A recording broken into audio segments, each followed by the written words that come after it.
Dito naman po tayo sa kapinyahan. Mag-spray po tayo ng pinya.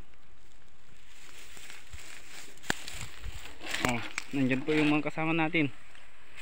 Nag-i-spray po kami para pagka magandang pagka-spray lagyan na naman natin ng abono. Ibang location na naman po to. Ito yung tinanim namin na 30,000. Lahat po to. Itong pinyan na ito mamumunga to next year.